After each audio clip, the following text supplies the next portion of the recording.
Sanibonani ma-foreigner, namhlanje ngikhuluma nani bafowethu. Uyongixolela umuntu ongasazi isiZulu, ngizocela athole i-interpreter ngoba angeke ngikhulume enye i-language ngoba ngizogcina ngingayikhulumi ngendlela lento engifuna ukuyikhipha ngaphakathi kumina, uyabona?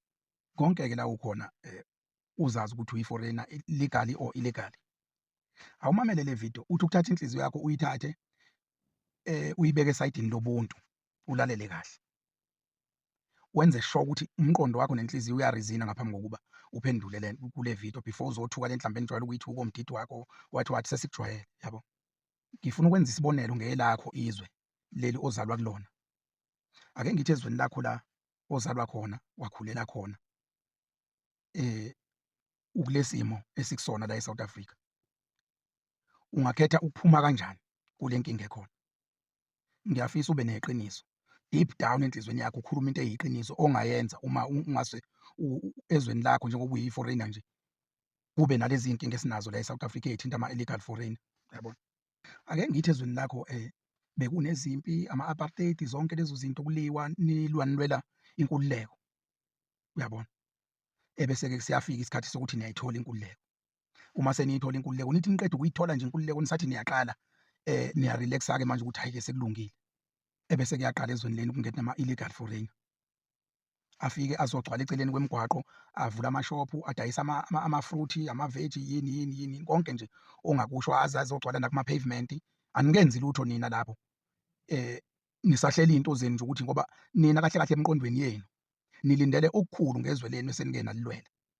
Ukuthi njengoba kade silwa, ake sithole manje na ukuthi izwe lethu lithuthuke nathi siy'thuthukise. Ebese kuvele kuzogcwala abantu abama-illegal foreigner kuzo zonke lezo ndawo. Umthetho futhi awubavumeli ukuthi bakwenze lokho, kodwa bazokwenza. Kungakuphatha kanjani ukuthi niqeda nje nithole inkululeko ezweni lenu, kungena ama-foreigner ezodayisa ama-drugs, edayisela abantwana benu ukuthi babe yibotho, athengisele iy'ngane zamantombazane ama-drugs, zidakwe, beqede bezenze ama-sex worker, baqede bayithathe benze i-human trafficking? Kungakuphatha kanjani lokho? Kungakuphatha kanjani ukuthi ezweni lakho nithi niqeda ukuthola inkululeko kungena ama-illegal foreigner? Uma efike lawo ma-illegal foreigner afike ezweni lenu azokwenza i-fraud, azokwenza ama-heist, enze ama-robberies ezweni lenu. Kungakuphatha kanjani ukuthi ezweni lakho uthi ufuna umsebenzi e-restaurant noma ehhotela, ufike utshelwe ngemali engekho sezingeni lokukhokhelwa umsebenzi, nemali engekho emalungelweni okunikeza umuntu iholo? Ebese kuzoqashwa umuntu othi mina anginankinga, ngifuna noma imalini as long ngisebenza nje, oyi-illegal foreigner. Ebese wena ekugcineni kuthiwe phuma ngomnyango uhambe ngoba ufuna imali eningi, kusale i-foreigner liqhubeke lisebenze eli-illegal. Ungakuphatha kanjani ezweni lakho? Uthi uyakhuluma nje nomuntu umexwayisa ngobungozi bezinto ey'rongi abazenzayo ezweni lenu, akuthuka athi mdidi wakho, hamba wena uye le kuleli zwe lethu esibuya kulona. Uma ubona ukuthi ku-right, thina sizosala la, wena uhambe uye le. Kungakuphatha kanjani lokho?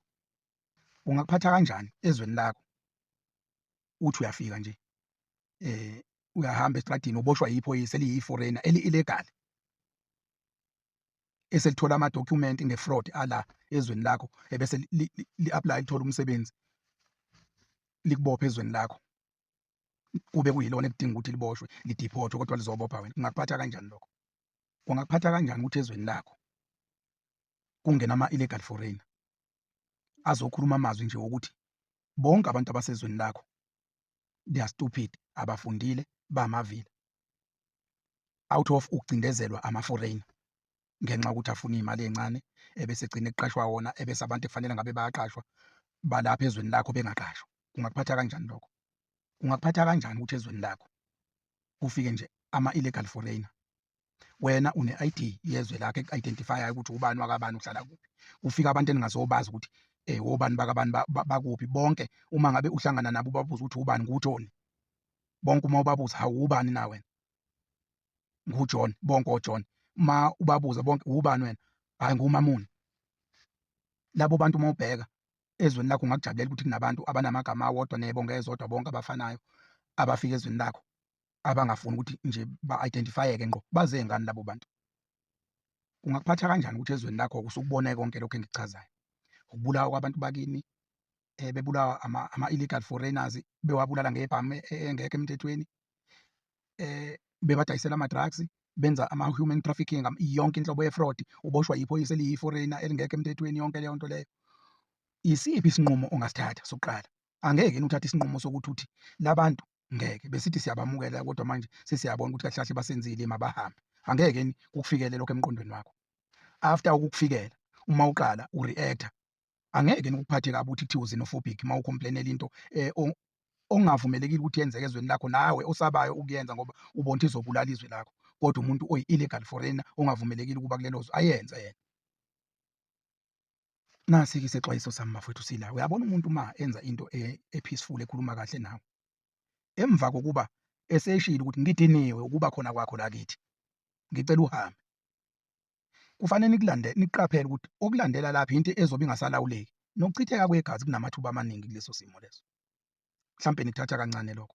Siyazi ukuthi abanye benu bozama ukulwa belwe ngoba abantu, kodwa esami isexwayiso sithi, uyabona la ubona khona ukuthi awungenanga ngendlela e-right, awusafuneki khona, phuma uhambe. Nami into ebengingayenza leyo, ngiyoqala kabusha ukuthi ngiye ezweni lami bese ngiyabuya-ke, hhayi ukuthi ngiloko ngithi mdidweni, hambani nina asiyindawo, ini, uyabona? Yexwayani bantu bakithi, nonke ngiyazi ukuthi ngoba nimnyama nabantu bakithi, ningakhuluma konke niyixube iy'ndaba nithi ini, abelungu bayasatshwa, ini, abelungu amadokhumenti kodwa bona banawo aqondile, uyabona? After all nje niyazi ukuthi banamadokhumenti aqondile, abavelanga nje baphonseka nje bafika futhi basebenza ama-crime lawa awenzakalayo. Uma benza i-crime izo-identify-eka, njengoba nje kukhona nabakwazi ukuthi bethathe umuntu bembulale bemphonsele iy'ngulube kwabelungu, bayatholakala ba-identify-eka, kuyaziwa ukuthi usibani bani wakabani, i-ID yakhe ithi, uyabona? Yekani lento eniyenzayo, izokwenza ukuthi i-South Africa ibuyele emuva ekuchithekeni kwegazi, and futhi anifuni ukuyimela ngeqiniso lento lena, nisho ukuthi cha si-wrong, sangena ngendlela engekho emthethweni, asibuyeleni emuva siyoqala kabusha, nithi nizolo. Le video le niyoyikhumbula, ngiyanixwayisa, iqapheleni lento enifuna ukuyenza, angeke iphele kahle. Sanibonani babukeli. Imeseji evela kubhuti ebuza abantu bokufika ukuthi uma kuthiwa yibo laba ababhekene nesimo esibhekene nabantu be-South Africa, bona bangenze njani?